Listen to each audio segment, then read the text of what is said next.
So, was Millie Vanilli the first ever AI artist? That's a good question. And Jermaine Dupri had this to say via his Twitter, X account. He said, let me get this right. Years ago, the industry found out Millie Vanilli weren't really voices on their Grammy-winning record, and they were stripped of their Grammy. But now we're getting ready to accept people who can't even sing, creating songs for a fake person. How is this any different from Millie Vanilli? That is a very, very, very good question, Master Jermaine Dupri. And I think the question that he's asking is a very valid question, because if we really look back in time and we think about what they did to Millie Vanilli, it is very true. Now, I remember when Millie Vanilli came out, I was young at the time, but that was a huge moment because they came on the scene, and I mean, everything was about Millie Vanilli at the time. Regardless of how you felt about their appearance and how they looked or whatever, everybody was on Millie Vanilli. I remember the good, the bad, and the ugly. Okay, I remember the skits. I remember all the music videos. I remember all the hype. I remember all the media. It was a huge thing because we didn't have social media back then, so everything had to be done via TV, in a sense, okay, or radio. So basically all the headlines were about Millie Vanilli, this new group from overseas that was, taking the world by storm. And they had 2 hot songs. That was it. They really had 2 hot songs, with their biggest song, Girl, You Know It's True. Ooh, ooh, ooh, I love you. And they had the other record. I can't think of it right now. It's early in the morning. But as you guys remember, they had 2 really hot records at that time. And the Girl You Know It's True record, that was like the big one. And I mean, took the world by storm. They were like pop. They just rose up the charts and they became pop stars like immediately. However, they ended up doing a show. And I remember this vaguely, but they ended up doing a show and somehow the backing track got off sync or something like that, and it showed that they were lip singing. And that was the big thing at the point. It was like, hold on, y'all are lip singing. Like, what's going on? Which, people did have backing tracks or whatever, but back then they would have the backing vocals, whatever, for like the ad-libs and maybe the chorus and stuff like that, but you would usually sing that top line. However, they weren't even singing at all. And this was at a pretty big show, I believe.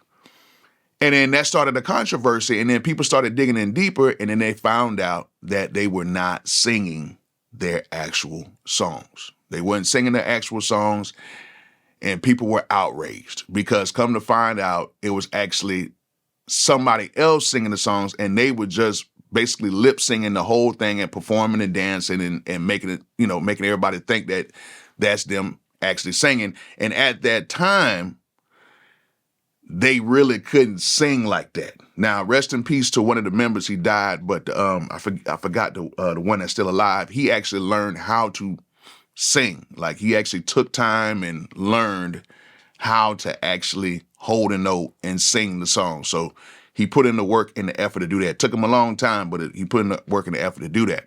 And I think he's still performing, I believe. I don't know. Y'all might have to check on that for me. But that right there was a huge thing because back then nobody accepted that. They did not accept humans not doing what humans were supposed to do, and that is at least sing, regardless if you could sing or not, okay? And I remember they came out and they tried to, sing before, and it wasn't that good, and it really didn't work out, and, it was bad. One of them went into really bad depression and drugs, and I think both of them went into like a really bad depression state and, drugs and stuff like that. But they, only one came out of it, which is very unfortunate. However, the question that Jermaine is posing is very, very, and I don't want to say Jermaine Dupri. We have to always say his whole name because of what he's done in the music business. He's not the regular folk like us, okay? But he's a human being, but he's not like us musicians. He's done so much for the music industry. So I believe he's a person that is allowed to ask this type of a question and allowed to put it out there for us to talk about. But for what we see right now with the whole AI situation is very similar, because now we have people that are prompting to make songs right now. We have people that cannot sing, people that cannot produce, and people that are not musically inclined, but they are good at prompting and they're good at making fake artists. And now these artists are becoming accepted in this society, And it's kind of weird right now, because back then we did not accept that as a human body. We did not accept anything that was not real. Okay. Now, everybody could not sing back then. There were some people that could hold a note. There were some people that could sing, but you still had to go out there and you still had to sing. You had to be a human. And during that time, the record companies were profiting big off of Millie Vanilli because it was such a big act. And they were trying to hide it from the general public, from the folks. They were trying to hide it from us. And then when it blew up big, but the record companies had already made their money and they were already in bed with it already. And they was like, hey, listen, as long as it's making money, doesn't matter to us. But then when it happened, it's like they just ditched them completely. It was like over with. And that's what I see right now going on with this whole AI artist situation with the Zane, Monet, or whatever. It's like record companies right now, they're always trying to find a way to make money any way possible. Whether it's with real artists or AI artists, they're trying to find ways to cut spending and to find more money in any possible way, which I understand it's a business, but where's the ethics behind this whole situation? Okay, where's the ethics? Because if you're going to go with something that is completely false and people are running with it, what type of ethical thing is that? But it poses the question like, okay, are people really accepting it? Is it really about ethics, or is it about what do the people actually want? Because there's people right now that are actually accepting this, even though there's a lot of people that don't even know that the artist is even fake. They just know the songs, or it's people that do know the artist is fake and they trying to check out these certain records and just playing them because out of curiosity, they want to see how it sounds to them. And some people like the sound. Some people like the songs either way. They're like, hey, look, somebody actually wrote it. So that's the way they're looking at the situation. And that's the way the record company's probably looking at it too. Like, well, somebody actually wrote it. So, it's still kind of real. They wrote the lyrics, even though they didn't produce the whole thing or even sing the whole thing. And they're not even posing as an artist, but, they at least wrote it, right? And people actually like it. So let's go ahead and drop some money in this and let's make some money and see how this thing goes. The same way they did with Millie Vanilli. Even though they were not who they were portraying to be, the record company's like, listen, we making some money as long as we can keep this under the wraps. We can make some money from this, and I think we might be okay. And that's what they did. Until it blew up. When it blew up, they let them boys go. It was over with. You know what I'm saying? Now, I don't know their publishing situation. I don't know if they got any like writing credit or anything, which I don't believe so. But if they were signed as artists, they got some type of money from the label, maybe some mechanical money or some money from the masters, maybe. But at the end of the day, it was kind of a situation to where you got to look at it. It was basically a fake persona that was being portrayed to the people, and the label was getting paid. And then right now, there's a fake persona using AI that's getting pushed to the people right now, and the label is getting paid because right now that artist was on the Billboard charts. I haven't checked the charts since then, but I know it was on the Billboard charts, and it was making some serious headlines because a lot of people were talking about it. But it's a serious thing right now, because are we getting to the point right now where people are saying, hey, it doesn't really matter to us? As long as the music is good, it doesn't matter to us. Or is this a situation where the labels can use certain avenues to push this to where we would just accept it? Meaning they have the money to market this to a whole bunch of people who are cool with this happening. Now, me personally, I feel that AI is not going anywhere because people are using it right now. Okay, it's not going anywhere.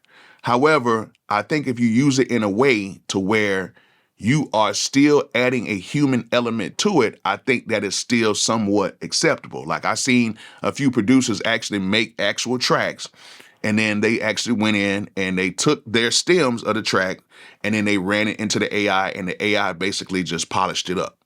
And then it was still their stuff, but it just polished it up. And I can accept that because it's almost like if I make like a beat and I feel like there's an element that I may need in there, I might go to somewhere like splice.com or something like that and get me a nice little loop and put the loop in there. And then it just kind of makes everything sound a little bit better.